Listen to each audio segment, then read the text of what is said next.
Hi guys, my name is Chetan and welcome to my channel English with CD. So today's video is actually the continuation of part 2 because it is the same topic of part 2 which I'm again starting for part 3. अभी इसमें क्या है, इसमें हम part 3 के follow up question discuss करेंगे जो part 2 topic से थे. तो मैं साथ साथ अटैच करूँगा लिंक पार्ट 2 का भी, किसी को कन्फ्यूजन हो तो वो साथ साथ देख सकता है फॉलोअप क्वेश्चंस के लिए. Because abhi we discussed the topic of health, describe an article you read about health. So abhi what I'll be discussing is the follow-up questions which are in part 3. So let's quickly go ahead with that part 3 questions. So the first question is, मैं साथ साथ थोड़ा phone देख रहा हूँ अपना क्योंकि मुझे questions अभी नहीं पता ऐसे. So let me look at the questions first. Give me one quick 30 seconds. So the question is, do you think people are healthier now than in the past? So now one thing we have to remember in part 3 also, that don't try to copy paste the answer. हमें school में एक आदत थी कि हाँ जो question आया उसी की एक लाइन तो आंसर में डाल दी, बाकी एक दो लाइनें और लिख दी, तो उससे क्या होता है थोड़ा सा लेंथ बढ़ जाता है.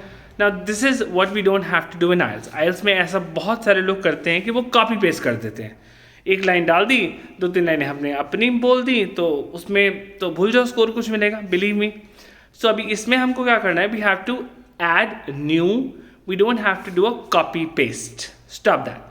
सो what we can do is paraphrasing. Paraphrasing मैं एक्सप्लेन करता हूँ. पैराफ्रेजिंग मीन्स कि जो क्वेश्चन है उसको हमने अपनी लैंग्वेज में एक्सप्लेन करना है, कॉपी कुछ नहीं करना, अपनी लैंग्वेज में करना है. Okay, so now it was why do you think that health for people are healthier now than in the past? So if I think about it honestly, I feel that's certainly not the case, because people in the past were actually more concerned about their diet and about their exercises. Although I wouldn't say there were a lot of fancy equipments of exercising. However, one thing which they had was no conveyance. Actually, that was a benefit, because nowadays what is happening, even if we have to travel like 500 meters, we either take a bike, a scooty or a car. Earlier that was not the case. People were more stronger, they were eating healthy food, for example milk and other dairy products, cheese, other things, and they were pure. Now when you look at someone, if I talk about myself, I'm in my 30s. So the case is bad to worse. We can't even walk for like 100 meters, and the moment we complete 100 meters we are like breathless. Bas bahut ho gaya, believe me. This is what happens. So let's go to the next question. अब इसमें हमको क्या चीज़ याद रखनी है guys part 3 में, कि हमको आंसर करना है 5 to 7 लाइन्स में. वो देख रहे हैं, वो देख रहे हैं कि आप कितना लॉजिकली आंसर करते हो और आप कैसे उस चीज़ को मोल्ड करते हो, लिंक करते हो एक स्टोरी को. ठीक है. So let's go on to the next question. Next question है, how can you tell whether a website is reliable और not? So to this I'd say it's actually a very difficult one to answer, because there are a lot of websites available online, and to see which one is reliable or not, it's quite daunting. Daunting basically means difficult task. What I do as an individual, I simply check the history of the company, go in the about page, I try to check the history. If I see there are any reviews of customers of companies who are good, for example Cipla, Ranbaxy, people have actually written testimonials related to these companies, so then I can trust it a little bit.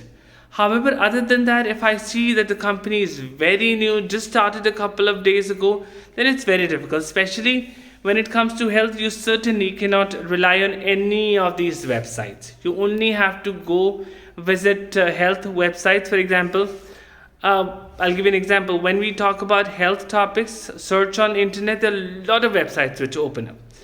However, only few we can refer to. For example, when I go online, if I have to talk about health, I either refer to this one website called Mayo Clinic.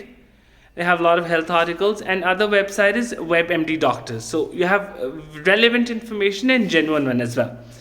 So next question is, What activities can school organize for children to keep fit? I'll say there are a lot of things which I feel schools can do actually to help make children fit. One being try to increase their breaks timings. For example, the break time now is about 15 minutes, one break, and about 20-25 minutes, another break. That this is a very short time because in that time they're hardly able to finish their lunches and they're not getting any time to play during those times. Other than that, the pressure of studies is so much that a lot of students are not even getting enough games period in a day. Other than that, I feel that there should be other campaigns, other activities arranged by the school. There should be a dedicated area. Every school should have some extra game like table tennis, volleyball, basketball, according to their capacity, so that students are physically fit. And I truly believe that if students are physically fit, they'll be mentally fit as well. So next question is, and the final one, what can governments do to improve people's health? Now, as I said before, health is wealth. Everyone knows about it. हमने बहुत बार सुना है that health is wealth. वो बात अलग है, हम follow नहीं करते हैं. So here, I'd like to say that health certainly is actually a wealth, the most valuable thing you can buy on earth, priceless. And when we think about health, we can do a lot of things. One thing is most important is we should do a regular exercise. Try walking. If you have to travel for short distances, don't try to take a bike or a scooty or a car. Try to walk down. Second thing what you can do, stop junk food. This is one thing, believe me, lot of people do. They have this habit of taking cokes, other eatables, other fast food, for example McDonald's burger, for example French fries, probably one of the favorite for a lot of people. I'm not sure if anyone is feeling hungry right now. So avoid these things. Other than that, what you can do is you can, if you have time, try joining a gym so that you are regular doing exercises, control your weight, watch your BMIs on a regular basis should not increase. And these are the few things which I feel you can do on a regular basis to check on your health. So this is about it, guys, for part 3. Part 3, what basically we have to remember is हमको answer देना है 5 to 6 line में, ज़्यादा नहीं बोलना, and information को cover करना है थोड़ा सा, क्योंकि टाइम इतना नहीं होता है, हमको फटाफट से आंसर देने होता है, हमको टाइम नहीं मिलता सोचने का. सो हमको बेसिक पॉइंट लेना है कि हेल्थ का क्वेश्चन था एजुकेशन का, तो एजुकेशन से रिलेटेड हम क्या बोल सकते हैं. सो बेसिक आइडिया लो एंड उसको कंटिन्यू करो. एंड इसमें क्योंकि कोई लॉजिक नहीं है, as such there is no right और wrong answer to any question. They are just trying to check कि आप कितनी फ्लुएंटली बोल रहे हो and what is the content. Now one thing, okay, now since the content word is here, अब content और content में बहुत लोग कंफ्यूज हैं. Content means guys satisfied, and believe me, मैं स्पीकिंग लेता हूँ लोगों की, तो लोग जनरली बोलते हैं कंटेंट कंटेंट कंटेंट, एंड मैं हर बार टोकता हूँ कंटेंट नहीं बोलता, कंटेंट होता है. कंटेंट होता है इंग्रेडिएंट. सो वो थोड़ा सा डिफरेंस है, चाहे वो स्पेलिंग सेम है, वो होमोफोन्स और होमोनिम्स वाली कैटेगरी में आ जाता है, बट वो प्रोनाउंसिएशन अलग है. So this is one thing we have to remember, that we are not doing wrong pronunciation. So I'll be linking part 2 video as well, जो साथ में हमने बनाई थी, ताकि आपको आइडिया हो जाए. And thank you so much for your time. Like the channel, subscribe it as well if you think there is anything you want to know. I'll be happy to do that for you. And मैं भी link करूँगा अपना Instagram, Telegram and other Twitter ID. किसी को कुछ पूछना है, consult करना है कोचिंग के लिए, so आप मुझे उस पर कमेंट कर सकते हो. And thank you so much for your time. You have a lovely day ahead. Bye bye.